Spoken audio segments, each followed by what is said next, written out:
Right. John, Yeah. excuse me. Can we look at this for a minute? Yeah, of course. There's a sheet in your handout folders that's the USA versus London theatrical. Looks And like this, yeah. yeah, and it's a little diagram. And I don't know if you guys, I don't know, not being a composer, I don't know whether you are the people that have to have these conversations always. But this is a good example of, it's not cheaper to go to London. And on top of it, when you overdub in London, you pay scale for the bass track, scale for the overdub, scale for the triple, scale. I mean, it just compounds. Here, if you want a multi-track, if you want to take a 12-voice choir or 60, if you're on a low budget, you're not going to hire 60 singers or 40 singers. You're going to hire 12 or 16 singers. You can fill that sound out by overdubbing, and there's no limit to the number of overdub tracks you can do as long as you have everybody sing the same notes. If you have people add parts, add harmonies, or if you have everybody sing if you start creating along the way, then you're sweetening. And that's a full scale in addition to scale, but then you can do whatever you want to do within that. You're not limited.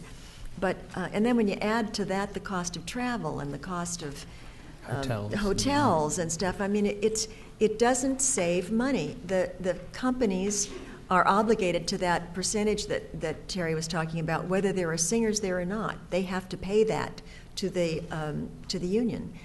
So, it's not necessarily cheaper. I know there are places that you probably get asked to go to, like Seattle and Budapest and Prague. I suppose at Prague it's a little less expensive. I don't know, but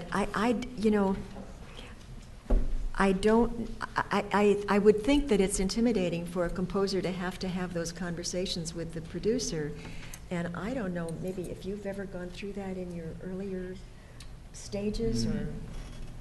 No, I don't have much experience working other than really here or New York, but I've never. There's a comment. Speaking of arguments, I think so often music budgets get all tied together, so I'll have composers say, oh, we're doing the music non-union. And my husband's in the AFM, but guess what? Not my problem. I say, do you have a SAG signatory? Oh, your actors are SAG, your actors are AFTRA? Great. You're already a signatory. You're all no covered. Problem. You're covered. So it's not, I think sometimes you might be hearing, oh, we don't do the music union, and that might be an AFM issue. So make sure that you narrow it down to SAG and say, oh, goody, you're a signatory. Yeah.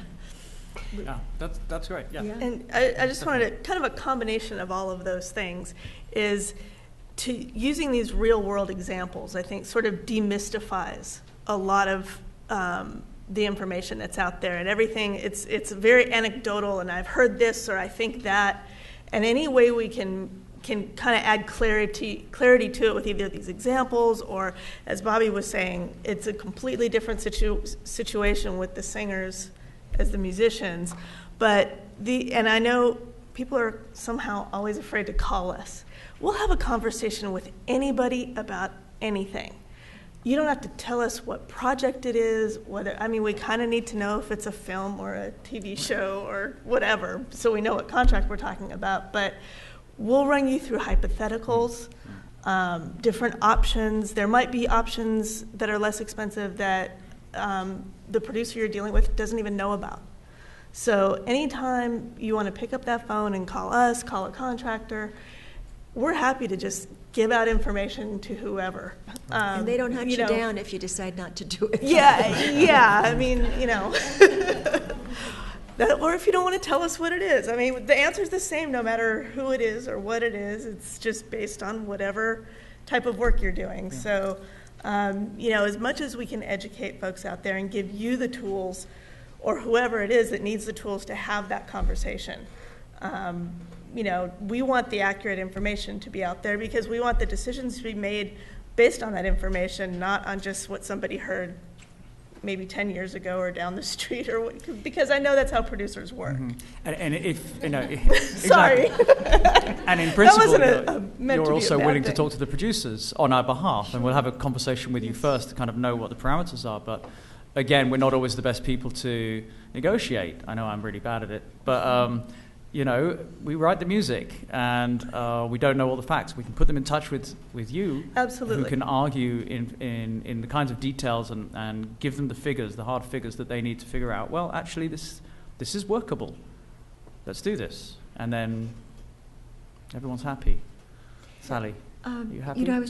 I'm very happy.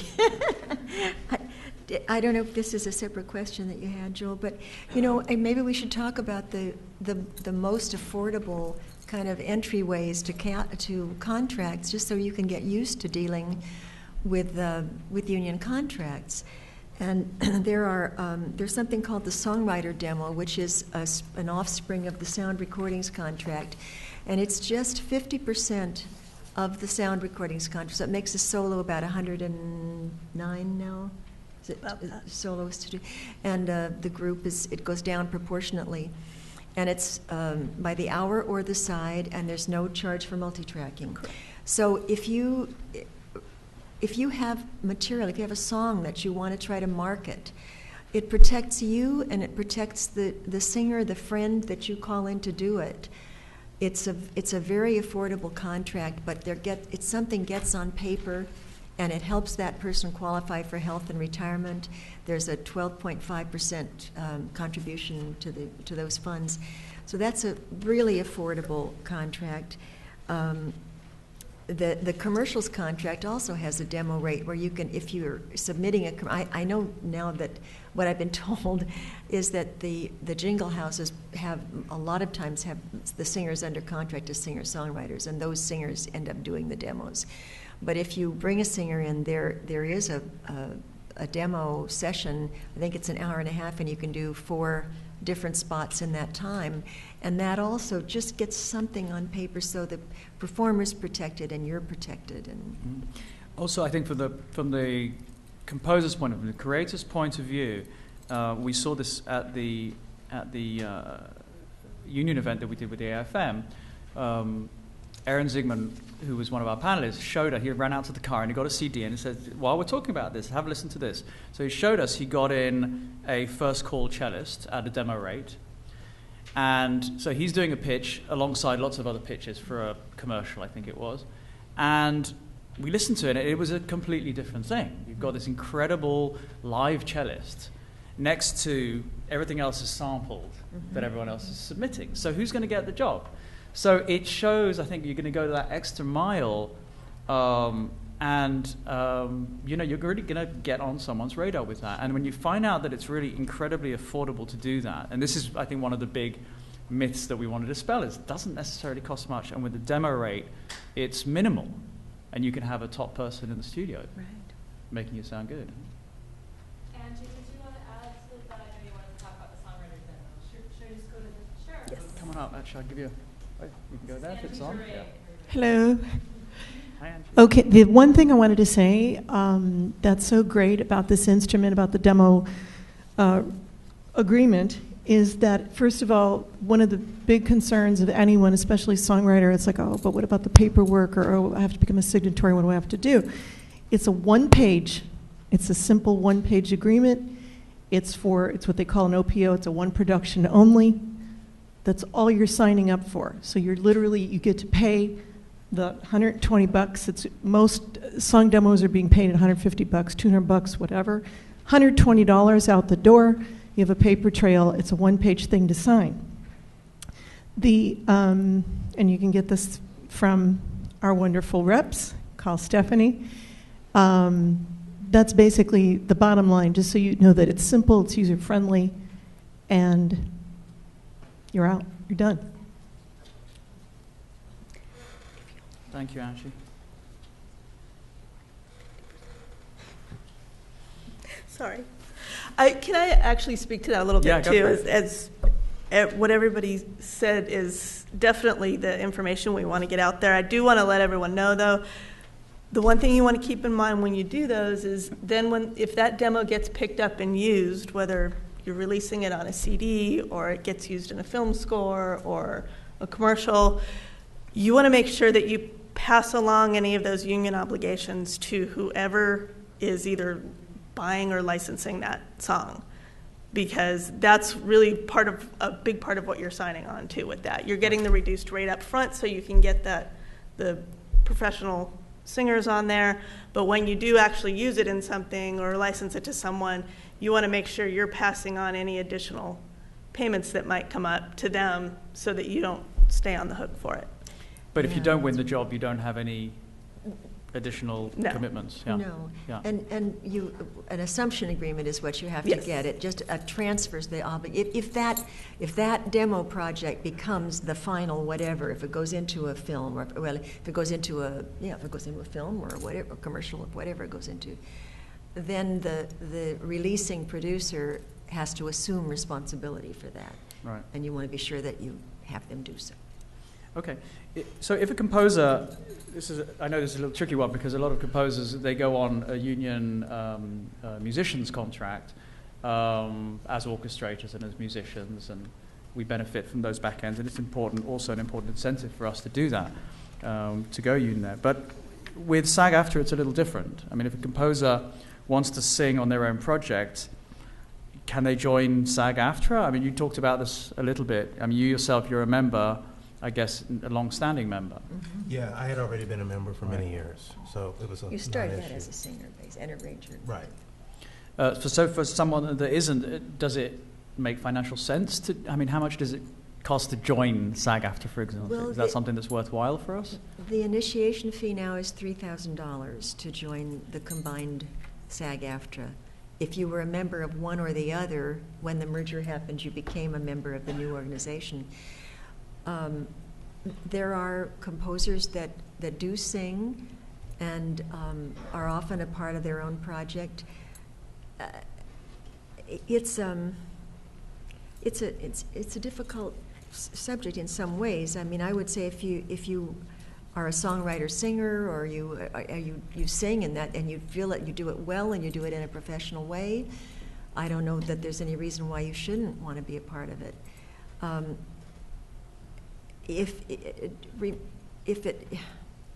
If your focus is your music and your production and your presentation, then I think you want to get real pros there, unless you are one, basically. And it's tempting, I know, because you think about the residuals or the royalties that you might participate in.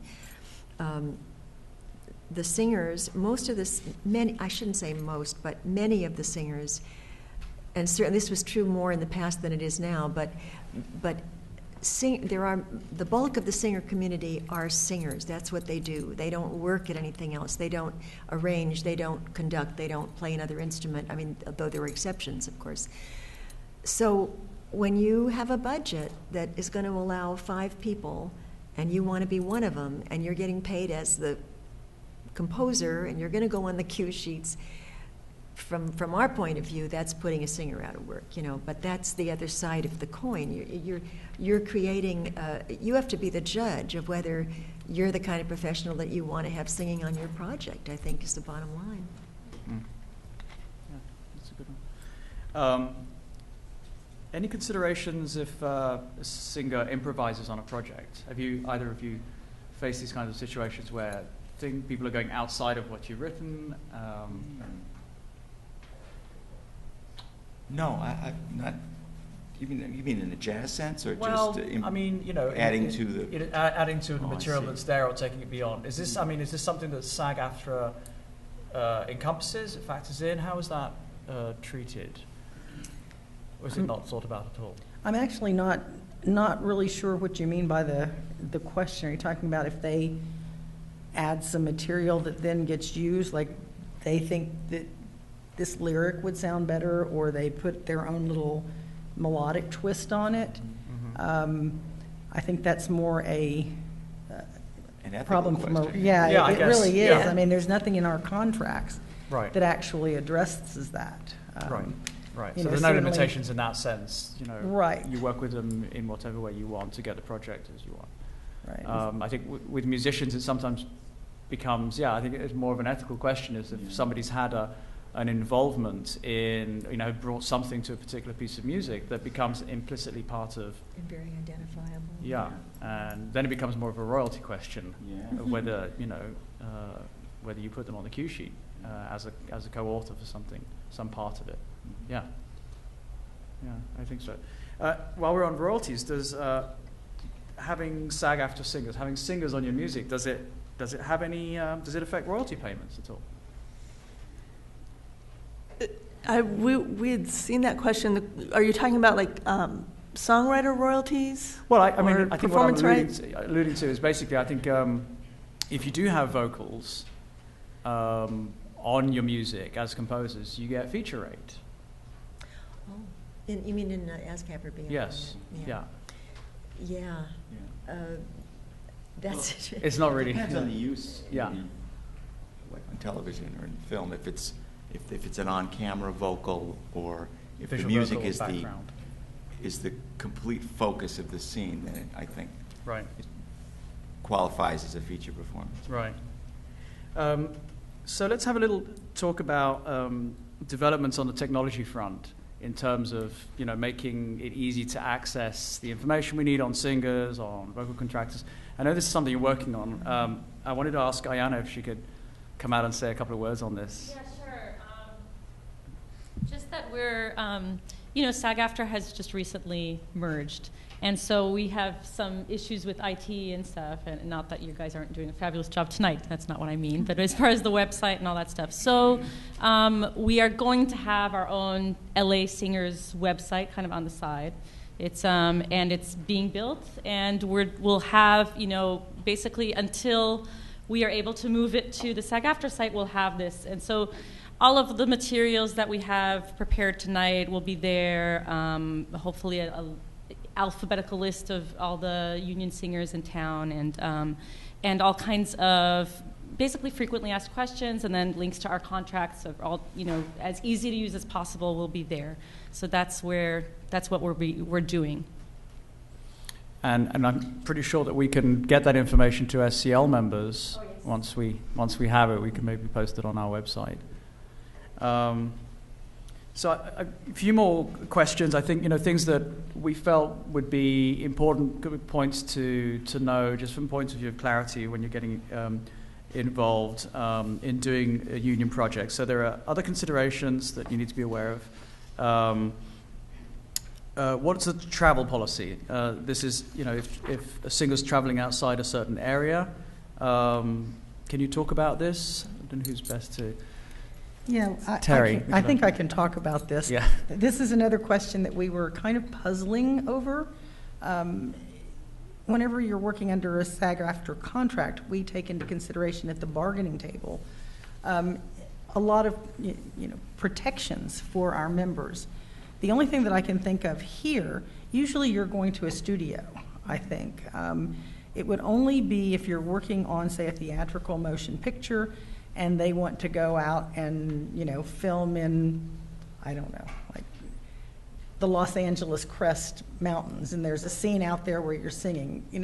It's sort of like a commute. It's you get mileage. It's 30 cents a mile. You can report to any studio within the 30-mile zone, and that's 30 miles around Beverly and La Cienega.